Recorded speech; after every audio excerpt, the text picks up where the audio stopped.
padamu. Saatnya meraih mimpimu. Arahkan pandangan ke depan, Tuhan kan menuntunmu. Sadarilah masa berganti, tantangan kan kita hadapi. Bergandeng tangan untuk negeri, era kita menanti berseri. Kita belajar Pancasila, kita bernafas dalam sila-silanya. Kita belajar Pancasila. Alhamdulillah, alhamdulillah alladzi hadana lihadza wa ma kunna linahtadiya laula an hadana. Alhamdulillah, pada siang hari ini kita dikumpulkan di sekolah kita ini. Saya sebagai calon guru penggerak akan melakukan penyebaran pemahaman budaya positif kepada rekan guru di SD Negeri 6 Sikabu. Yang saya hormati Bapak Ibu Guru SD Negeri 56 Sikabu. Terima kasih kepada Bapak Ibu yang sudah hadir pada hari ini. Mudah-mudahan acara kita berjalan lancar dan bermanfaat untuk kita semuanya. Baiklah, untuk tidak memperpanjang pembukaan, langsung saja kita masuk kepada penyebaran pemahaman budaya positif kepada rekan guru yang ada di lingkungan SD Negeri 56 Sikabu. Pertama yaitu kenapa terjadinya perubahan kurikulum. Tentu setiap kita ada pertanyaan timbul di diri kita dengan adanya perubahan kurikulum. Tentu juga berubahnya cara pembelajaran kita, cara belajar anak kita. Nah, dalam menghadapi abad 21 ini, tentu kita butuh masukan atau pembelajaran yang sesuai dengan perkembangan zaman abad 21. Seperti apa itu perkembangannya? Yaitu menyangkut teknologi dan globalisasi. Makanya yang lebih cocok untuk perkembangan zaman sekarang itu digunakan kurikulum Merdeka. Kenapa digunakan kurikulum Merdeka? Itu karena pada kurikulum Merdeka ini menciptakan pembelajaran yang sepanjang hayat. Nah, perubahan paradigma belajar ini apa saja yang tercakup di dalamnya? Yaitu yang pertama yaitu pembelajaran yang berpusat pada siswa. Dalam pembelajaran, siswa yang aktif dalam beraktivitas. Hal positif seperti ini apakah bisa mendisiplinkan anak? Ada yang bisa menjawab, Pak Ibu? Hukuman dapat mendisiplinkan anak. Kira-kira setuju atau tidak Bapak Ibunya? Tidak setuju. Tidak setuju. Berapa orang yang tidak setuju? Berarti tidak setuju ya. Berarti hukuman dapat mendisiplinkan anak berarti tidak ya. Tidak setuju. Ya, berarti itu yang pertama. Berarti yang pertama tidak setuju. Kemudian lagi yang kedua. Pemberian hukuman dengan hal positif seperti membaca dan membersihkan halaman dapat mendisiplinkan anak. Nah, menurut Bapak Ibu kira-kira bagaimana? Setuju atau tidak setuju? Pemberian hukuman dengan hal positif seperti membaca. Kita berikan hukuman. Kamu terlambat, misalnya sekarang tolong membaca.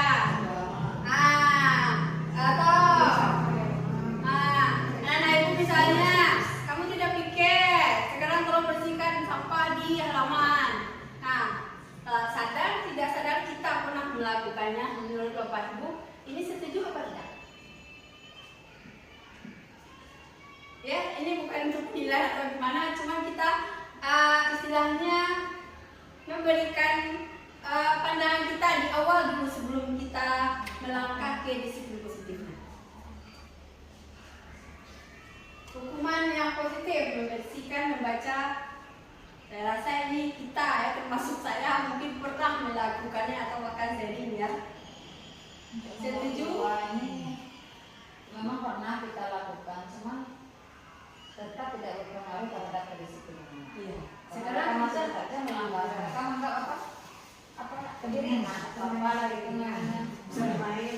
Iya. Iya. Malah mereka membersihkan halaman rumah, mereka mulai bermain gitu. Nah, sekarang kita setuju nggak kita kalau seandainya kita berikan hukuman itu pada anak berbentuk seperti itu?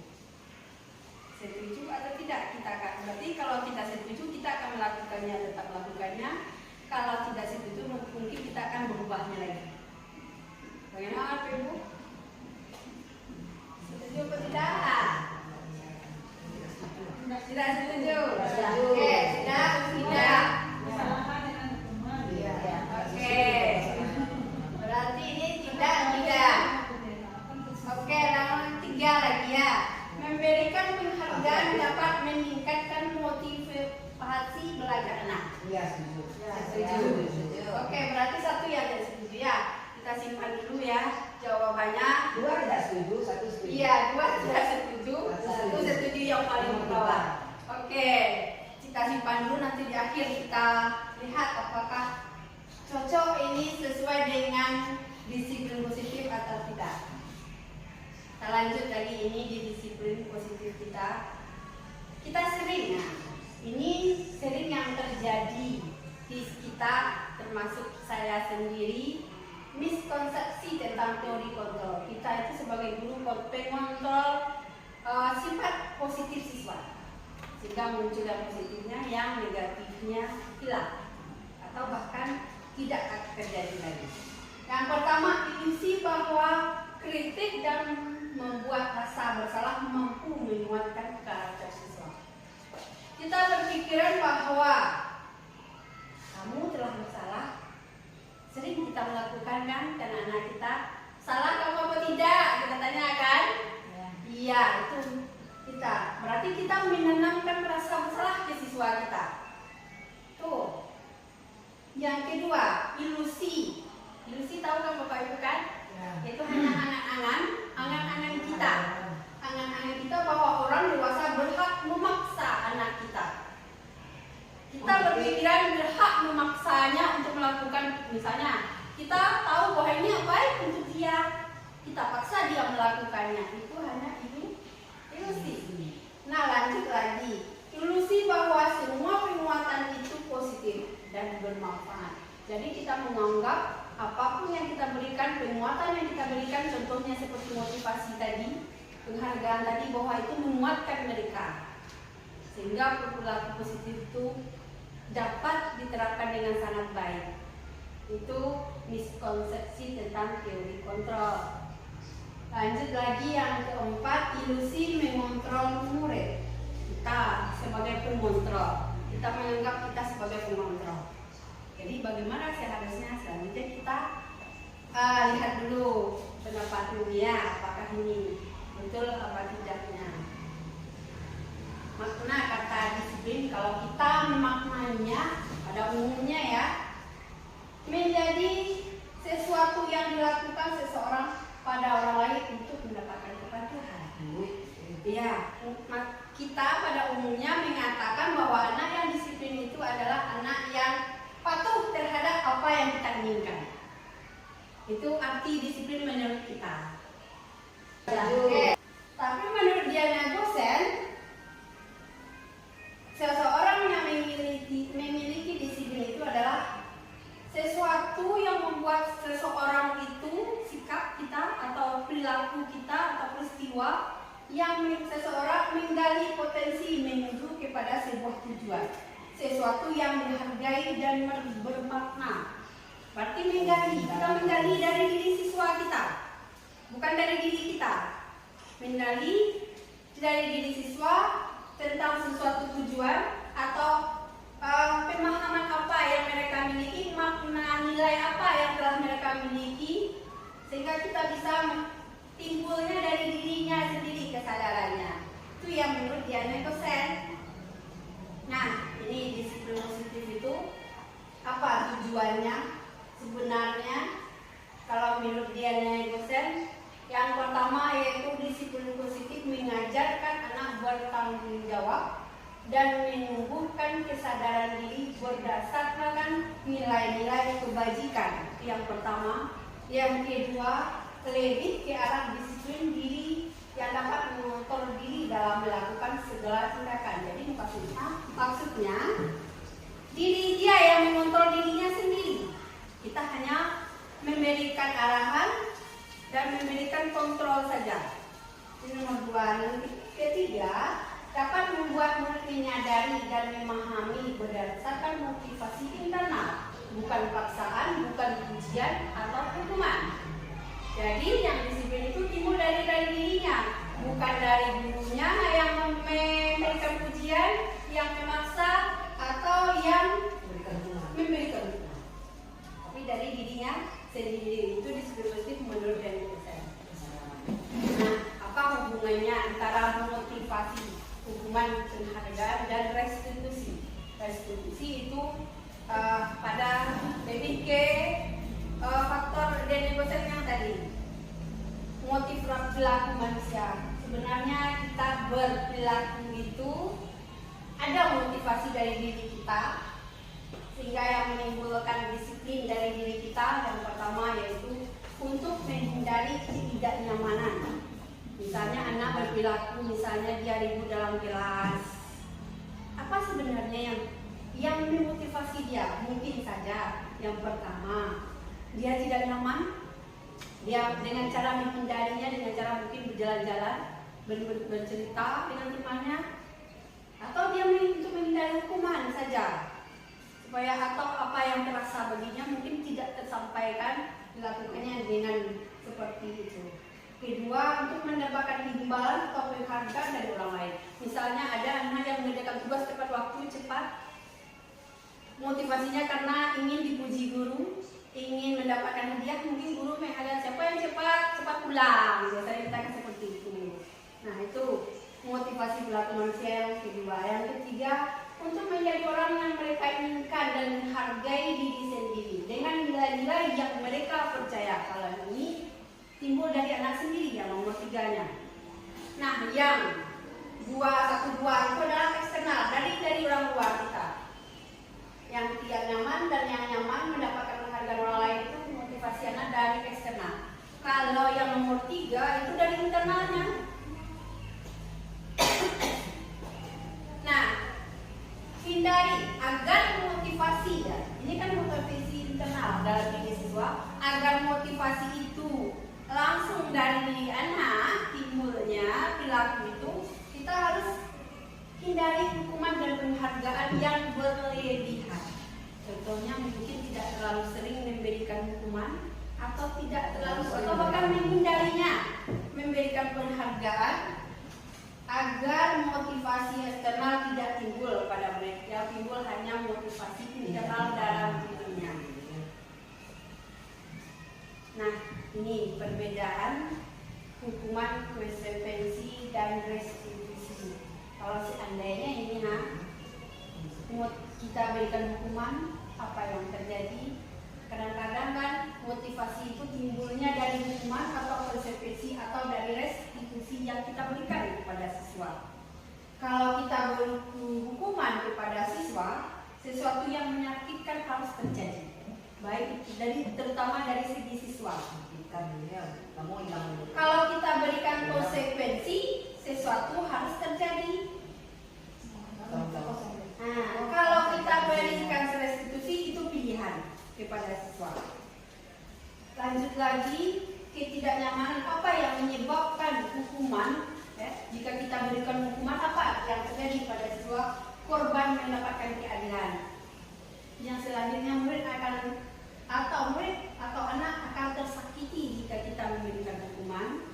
Kemudian perilaku pasif atau agresif meningkat. kalau misalnya anaknya kita biasanya ada sedikit agak aktif, kemudian kita beri hukuman, mungkin kemungkinannya ada dua, dia semakin lembek atau semakin aktif lagi kalau kita memberikan hukuman kepada siswa itu. Sistem tidak akan berjalan bila mulut tidak takut. Itu kalau kita memberikan hukuman. Kalau tidak kita berikan hukuman, mereka tidak akan melakukannya lagi. Jadi itu motivasi eksternalnya, bukan dalam dirinya. Kalau konsekuensi, misalnya konsekuensi, kalau kamu tidak melakukan ini, kamu akan dihukum. Kamu akan mengerjakan latihan ini secara sehalaman misalnya. Maka itu akan timbul ketidaknyamanan dalam jangka waktu pendek, tidak waktu yang lama. Berarti perlu berubah. Kalau kita berikan konsekuensi, pelakunya berubah menjadi sementara. Tapi kalau kita berikan restitusi, murid anak dalam jangka waktu panjang dibutuhkan. Jadi itu perbedaan antara hukuman, konsekuensi, dan tidak akan melakukannya lagi. Jadi itu motivasi eksternalnya, bukan dalam dirinya. Kalau konsekuensi, misalnya konsekuensi, kalau kamu tidak melakukan ini, kamu akan dihukum. Kamu akan mengerjakan latihan ini secara sehalaman misalnya. Maka itu akan timbul ketidaknyamanan dalam jangka waktu pendek, tidak waktu yang lama. Berarti perlu berubah. Kalau kita berikan konsekuensi, pelakunya berubah menjadi sementara. Tapi kalau kita berikan restitusi, murid anak dalam jangka waktu panjang dibutuhkan. Jadi itu perbedaan antara hukuman, konsekuensi, dan restitusi. Apa bentuk pertanyaan atau ungkapan? Bentuk ungkapan atau pernyataan kita terhadap anak ini. Kalau yang hukuman ini, berartinya adalah kamu harus, itu bentuk hukuman. Kamu harus misalnya bersihkan lokal, itu bentuk hukuman. Ya, kamu harus karena kamu melakukan ini, kamu harus ini. Ya, apa pernyataan kalau bentuk konsekuensinya perkataan kita berbentuk ini. Mampukah kamu melakukannya atau apa peraturannya? Itu yang kita ungkapkan kepada siswa. Kalau yang bentuk restitusi, apa yang kamu yakini, apa yang bisa kamu lakukan untuk memperbaiki masalah ini? Berarti kita menggali dari siswa. Itu yang restitusi. Itu bentuk contoh, bentuk kata-kata. Nah, ini bentuk kata negatif, ini netral, ini yang positif. Positif yang mengacu ke internal diri siswa sendiri. Ini contohnya hukuman. Bentuk-bentuk atau akibat dari tiga tindakan. Karena bermasalah, makanya kalau kita beri hukuman, ini dampaknya. Kalau kita berikan konsekuensi, ini dampaknya. Kalau kita berikan restitusi, ini dampaknya.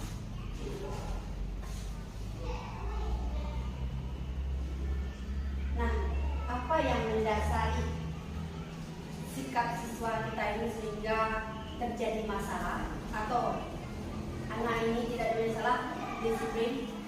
Ini yang mendasarinya. Harusnya posisi kita. Kebanyakan kita kan kira-kira ya Bapak Ibu ya, di mana posisi kita selama ini? Apakah sebagai penghukum, penguat rasa bersalah, teman, pemantau, pengejar? Kira-kira. Kalau penghukum tadi contohnya akan kita memberikan hukuman. Kalau pembuat rasa bersalah misalnya, kamu tahu kan salah kamu apa? Kalau teman, apakah kamu tidak tahu kesulitan ibu selama ini? Contohnya itu. Kalau pemantau, melihat konsekuensinya apa? Kalau pemantau kebanyakan konsekuensinya. Kalau manajer, memberikan solusi. Iya. Selalu mengawasi murid dan tidak sesuai pada peraturan sekolah dan konsekuensi, menggunakan data catatan perhitungan yang digunakan sebagai bukti atas perilaku sekolah, dicatat mengetahui Iya. pemantau. Iya, kira-kira yang mana kita selingnya ya? Jadi sebagai penghukum, Sebagai teman lah ya. Kadang polisi kan pindah-pindah. Sesuai dengan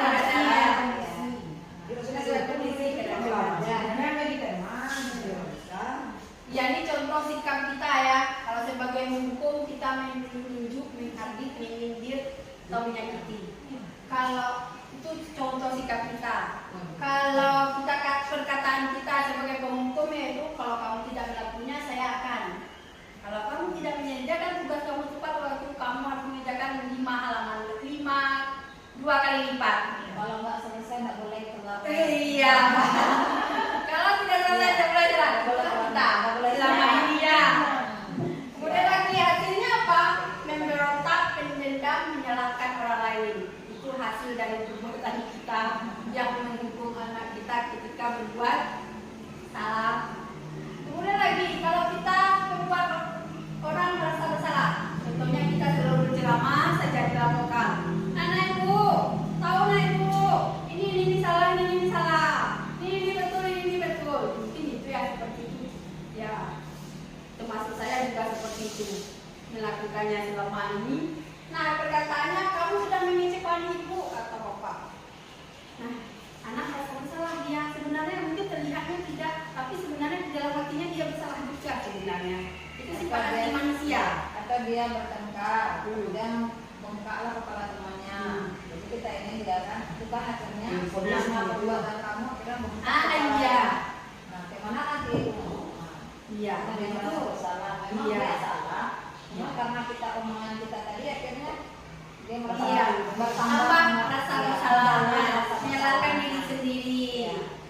Dan itu bentuk perkataan hasilnya kepada anak apa?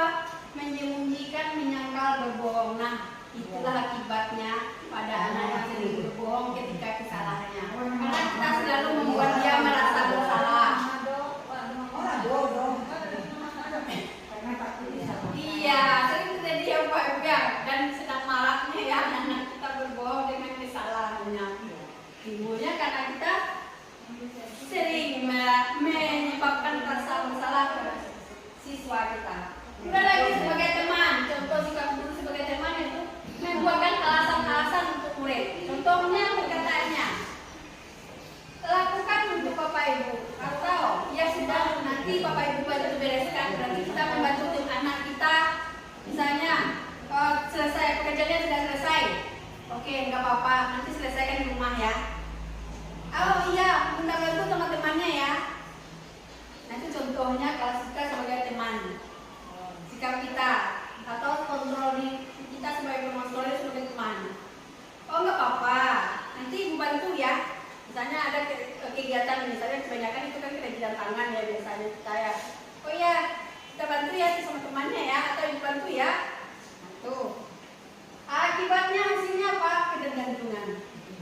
Ibu, saya nggak bisa mengerjakan ini ibu. Ibu, saya nggak bisa mengerjakan ini ibu. Iya, itu hasilnya.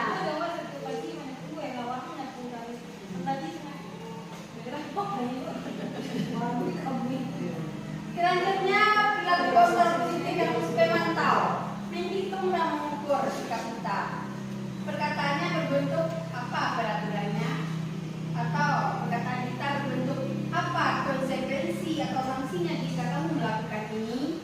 Itu sebagai pemantau. Kemudian lagi apa yang terjadi sekarang jika kamu melakukan ini, itu sebagai pemantau. Hasilnya apa? Menyesuaikan bila diawasi. Jadi siswa kalau melakukan hal baik, kalau gurunya bertanya, baru dia menjawab. Baru dia melakukan. Kalau tidak ada guru, dia tidak akan melakukan hal yang positif. Mungkin seperti itu hasilnya. Dan lagi sebagai kontrol kita berposisi kontrol kita sebagai manajer, mengajukan pertanyaan-pertanyaan kepada siswa ketika dia melakukan kesalahan atau melakukan sesuatu hal yang negatif. Contoh perkataan yang sebagai manajer, apa yang kita yakini? Yang kita yakini misalnya anak kita mengambil punya temannya. Apa yang kamu ketahui tentang mengambil sesuatu punya teman tanpa sepengetahuannya itu artinya apa? Itu contohnya kita sebagai manajer. Atau kata kita kalau kamu tentu kamu punya alasan. Bagaimana bentuk pertanyaannya? Ini. Tentu kamu punya alasan mengapa kamu melakukannya. Adakah cara yang lebih efektif? Menstabilkan identitas ini bentuk pertanyaannya. Ya, jadi awalnya itu. Jadi, kamu bukan satu-satunya pernah melakukan. Ibu juga pernah melakukan salah. Itu salah satu contohnya kita menstabilkan identitas. menanyakan keyakinan kelas kita. Apa keyakinan kelas yang sudah kita sepakati di kelas? Atau di sekolah kita juga keyakinan atau kesepakatan kelas itu tidak hanya sekelas, bisa juga kesepakatan sekolah atau keyakinan sekolah. Tuh, kamu ingin menjadi seperti apa dalam menanyakan keyakinan? Kamu ingin menjadi seperti apa jika kamu berkelahi seperti ini? Kamu akan menjadi seperti apa? Jika kamu berteman dengan teman kamu dengan secara baik, kamu akan menjadi apa? Misalnya, itu pertanyaan kita terakhir karena siswa kita. Jadi mungkin mereka akan menjawab, saya akan memperbaikinya, Bu. Dia berkata seperti itu ya. Inilah langkah segitiga restitusi. Jadi apa itu restitusi? Proses menciptakan kondisi bagi murid untuk memperbaiki kesalahan mereka, sehingga mereka bisa kembali ke kelompok mereka dengan karakter yang lebih kuat. Jadi menurut dosen itu, restitusi itu proses, bukan hasil. Prosesnya yang diminta. Kalau menurut dosen itu, bukan siswa yang berlaku baik saja yang terjadi kita, tapi proses kita memperbaiki yang salah itu. Itu menurut dosen. Seperti yang dengan cara segitiga restitusi tadi, langkah-langkahnya. Jadi itu cara kita menanamkan disiplin positif pada murid kita. Menurut dosen. Jadi kalau segitiga restitusi ini, guru berperan sebagai manajer. Hasilnya apa? Murid akan menjadi mandiri dan bertanggung jawab. Itu hasil dari kalau kita menyelesaikan masalah dengan segitiga restitusi.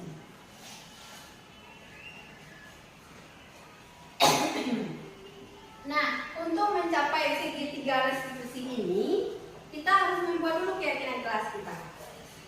Misalnya, contohnya, ada Bapak Ibu, contoh bisa membuka satu contoh keyakinan kelas. Ibu, keyakinan kelas Ibu apa Bu? Mau bertanya cuma tangan. Oke, mau bertanya cuma tangan. Itu salah satu contoh keyakinan kelas kita lagi. Apa lagi Bu? Berbicara dengan sopan saat menggunakan kata-kata yang sopan saat berbicara. Iya, salah satu contohnya. Nah, kalau kita ketika misalnya berbicaranya misalnya agak kasar, kita tanyakan lagi, apa keyakinan kelas kita? Apakah sudah sesuai dengan keyakinan kelas? Satu lagi tambahannya kondisi. Kondisi tidak dalam keadaan kita guru dia siswa, tapi dalam keadaan santai.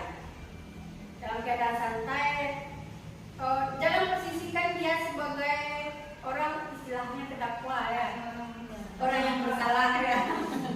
Sini kamu menghadap ke ibu. Bisa kita semua. Bisa kalau seandainya contohnya kalau seandainya dia nggak pakai sepatu atau langsung terlihat di kita dia sedang berkelahi, langsung hampir saja. Kenapa nak? Ada apa? Ya pegang dulu, tenangkan dia dulu, baru kita tanya. Iya. Iya, itu salah satu. Jadi sebelum restitusi itu kita membuat keyakinan kelas atau sekolah. Keyakinan ke sekolah atau kelas itu yang mudah dipahami siswa. Dalam membuatnya itu harus sepakat antara guru dan siswa. Timbulnya pun keyakinan kelas itu dari siswa, bukan dari guru. Jadi kita istilahnya diskusi sebelum kita membuat menyemangati ini, kita diskusi dulu dengan siswa tentang keyakinan kelas kita yang kita butuhkan, yang apa yang mereka yakini. Kita butuhkan dan apa yang mereka yakini. Nah, ini Pak Ibu, itu tentang disiplin positif. Kira-kira ada pertanyaan Bapak Ibu? Kalau bisa saya jawab sekarang, kalau tidak mungkin PR untuk kita ya.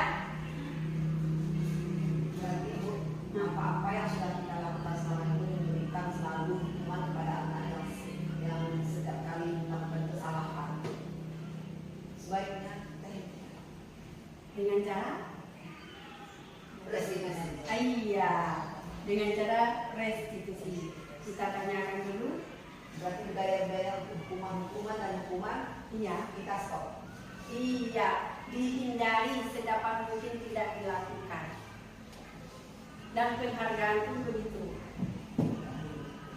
Iya, karena kita menganggap kalau mungkin biasanya kita memberikan pujian setiap bagus ya naik pujian, mungkin pujian setiap dia melakukan kita berikan pujian setiap hari ya. Mungkin kita lebih kurangi lagi. Mungkin dalam sehari itu mungkin 1 atau 2 kali aja. Ya, untuk memotivasinya ya. Tapi boleh, ini istilahnya asumsi ya, ada Iya. Kalau saya pribadi sewaktu kecil dulu ya Bu, kalau begitu melakukan kesalahan tidak mendapatkan hukuman berarti boleh saya bebas justru malah apakah siswa kita tidak akan ada nanti efeknya untuk masa yang akan datang. Iya. Ya, memang itu. Bagaimana karakter anak? Iya. Berarti kita akan ada. Iya. Ya, memang itu seperti yang dalam pemikiran kita selama ini ya, bahwa anak kalau tidak diberi hukuman mereka tidak akan pernah melakukan hal yang baik. Itu pemikiran kita selama ini. Nah, tapi seperti yang sudah kita paparan tadi, kalau hukuman hanya timbulnya faktor eksternal karena faktor orang lain, bukan karena dari dirinya. Bukan berarti kita membiarkan saja. Bukan berarti kita membiarkan saja dia melakukan hal-hal yang negatif, tapi kita tanya jawab seperti tanya pemaparan yang tadi, segitiga restitusi. Dengan segitiga restitusi, kesadarannya langsung dari diri siswa, langsung dari diri siswa, bukan dari faktor eksternal. Kalau kita memberikan hukuman berarti itu faktornya yang melakukan kebaikan itu karena eksternal dari orang lain. Jadi mudah-mudahan awal-awalnya ya mungkin agak sulit mengubah hal yang sudah terbiasa, tapi mudah-mudahan dengan segitiga restitusi lama-kelamaan merubah hal yang mungkin ya tidak semudah kita membalikan telapak tangan. Itu proses yang mungkin kalau butuh 1 bulan 2 bulan mungkin tidak sampai mungkin bertahun. Mungkin sekarang dia mungkin belum menyadarinya dengan segitiga restitusi ini, penyelesaian masalah dirinya. Mungkin untuk setahun 2 tahun mungkin atau nantinya guru saya dulu menyanyikan ini kepada saya bahwa saya harus melakukan ini. Ya. Boleh tambahan? Iya, boleh. Kalau dilihat mungkin dengan cara seperti itu tidak bisa kita guru saja untuk berbuat seperti itu. Iya. Harus dari orang tua. Iya. Harus ada apa? Pendidikan yang utama itu dalam keluarga. Iya. Memang. Jadi segitiga restitusi ini harus dari orang tua, dari guru, dan dari lingkungan setempatnya. Jadi memang harus dari harus dari guru, harus ada dari guru dan dari orang tua. Di rumah kita harus memberikan hukuman terus karena kita saya dengan pembelajaran ini saya mencoba melakukannya juga di rumah. Iya, biasanya saya selalu marah kepada anak saya. Tapi sekarang saya perlu bertanya, apa yang terjadi? Kenapa kamu melakukannya di rumah? Kalau aku tanyakan seperti itu, kenapa kamu melakukannya? Katanya seperti itu. Memang dia harus dari rumah dan kita mulai dari rumah kita sendiri. Ada kasus contohnya bagaimana cara kita menyelesaikannya. Ini ada wali kelas 6, ada anaknya, intinya anaknya yang tidak piket. Ada bapak ibu ini anaknya yang tidak piket. Sering Ya, iya, ini seringnya. Nah, bagaimana kita menyelesaikannya ini? Kadang dibiarkan dengan pikir sendirian. Iya. Nah, bagaimana cara kita menyelesaikan ini? Contohnya kayak kira-kiranya ini ada hormat, bertanggung jawab, diterima dan memberi. Tugas kita adalah lakukan percakapan restitusi dengan Ryan. Contohnya 1, kita melakukan anak ibu-ibu, bapak ibu berpartisipasi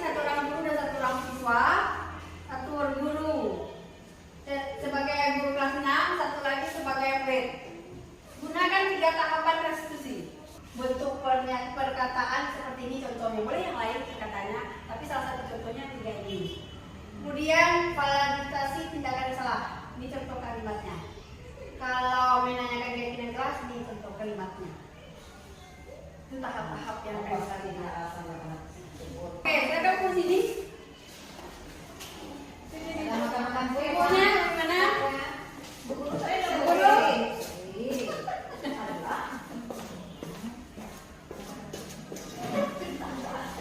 posisinya mana Bu? Oke, Mas, seperti ini. Ya. Dia sedang dikasih ketemu sama ibunya. Jadi ibunya jalannya dengan jajan. Sini, Bu. Jajannya, Bu. Saya lagi makan-makan kan, Cik? Iya. Dia pilih oleh ibunya. Saya boleh apa, Raya? Mau kue Iya. Raya? Jajan. Saya boleh apa ya? Saya sedang ambil makanan. Ryan, Iya Bu, Ryan sedang apa? lapar Bu. Lapar. Iya lapar. Jadi tadi Ryan waktu jam istirahat tidak makan. Ada sih, tapi ya lapar terus. Loh, kenapa seperti itu Ryan? Ya nggak tahu. Kalau makannya sambil duduk ya nak ya. Oh iya Bu. Nah Ryan hari ini kira-kira Ryan piket apa tidak? Iya, dikit. Saya tahu Bu. Tadi Ryan sudah piket. Ada sedikit tapi Bu, tapi karena dia kayak lapar. Terus? Nggak tahu ditinggalin aja. Jadi siapa tadi yang tinggal di kelasnya? Kan temannya ada ya, dia ngaku. Oh, Dan saya aja sama temannya. nah kira-kira kalau seperti itu Ryan butuh apa sih? Tapi pikirnya kan selesai Bu. Tapi tadi ibu lihat yang piket cuma Andini sendiri. Kan ibu kasihan lihat Andini terpaksa dia nyapu. Tapi saya kemarin juga ada sendirian kok pikirnya Bu. Iya. Iya, Kapan itu? kemarin. Iya Iya, betul. kita sendiri. Saya pikir juga bersih kelas itu. Iya. Hmm. Oke kalau begitu nanti ibu tanya juga. Iya. Kalian yakin? Yakin kemarin saya sendiri tinggal juga. Kemarin. Ya minggu kemarin. Oh, baiklah nanti ibu tanya juga sama temannya yang dulu yang terpaksa dia nyapu. Tapi saya kemarin juga ada sendirian kok pikirnya Bu. Iya. Iya, Kapan itu? kemarin. Iya Iya, betul. kita sendiri. Saya pikir juga bersih kelas itu. Iya. Hmm. Oke kalau begitu nanti ibu tanya juga. Iya. Kalian yakin? Yakin kemarin saya sendiri tinggal juga. Kemarin. Ya minggu kemarin. Oh, baiklah nanti ibu tanya juga sama temannya yang dulu yang Iya. tidak melaksanakan piket ya. Tapi untuk hari ini menurut Ryan gimana? Salah ya Bu ya. Kan pikirnya tetap bersih, kelasnya tetap bersih. Ya, jadi waktu ketika Ryan ditinggal sendiri, bagaimana perasaannya? Sedih juga sih Bu, ngerjainnya sendiri. Iya berat nggak? Berat. Jadi sekarang yang dilakukan sama Dia temannya, tapi lapar lagi. jadi Ryan tidak bermaksud untuk membalas. Enggak Bu, enggak, cuman pikirnya gini aja. Kan pikirnya kemarin dan saya sendiri juga bisa. Iya, jadi kalau begitu Ryan, kalau memang apa tadi Glenn, kalau jadi tidak apa-apa. Kalau mungkin faktor sekarang Ryan mungkin karena lapar, Iya. mungkin kecapean juga atau kepanasan juga. Iya. Jadi semua orang pasti punya perasaan, pernah salah. Namun ibu harapkan untuk yang akan datang karena Ryan sendiri kan sudah pernah Iya. merasakan piket sendiri, Capek. capek, Iya. kemudian berat, ya kan? Nah, jadi besok-besok Sama-sama mau lagi ya, Bu. Iya, bagus. Jadi kalau begitu, nah apakah yang Ryan lakukan ini merugikan orang lain? Saya minta maaf lah Bu sama temannya itu Bu. Ya bagus. Ya, Besok-besok saya nggak mau ngulang lagi Bu. bagus. Jadi, nah Ryan sudah tahu Iya. di mana kesalahannya. Iya. Nah, kemudian ibu tidak mau menghakimi, cuma Ryan sudah mengintrospeksi diri Iya, sendiri, iya, besok sudah sama tahu. lagi, Bu. Nah, kemudian besok Ryan minta maaf sama teman-temannya tadi siapa yang Andini yang Iya, dilihat iya. tadi ya. Iya. Nah, jadi, nah sekarang kita coba ingat-ingat lagi. Kira-kira keyakinan kelas yang kita buat bagaimana? Ya pikirnya sama-sama. Sama Iya, kan?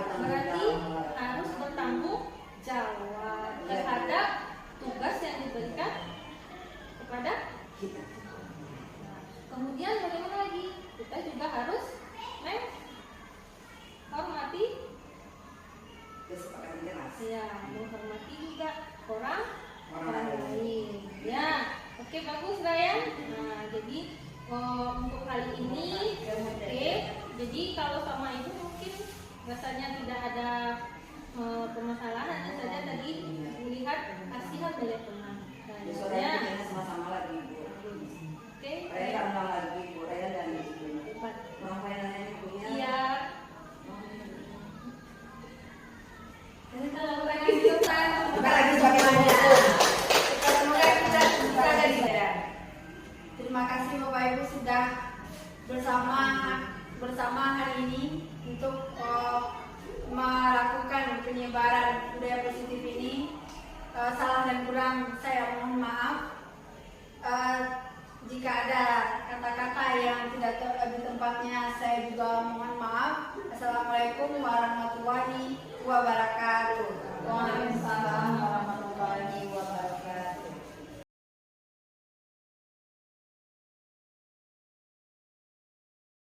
Apa kabar anak-anak ibu hari ini? Alhamdulillah. Nah, sekarang kita tepuk apa kabar dulu ya. Tepuk apa kabar?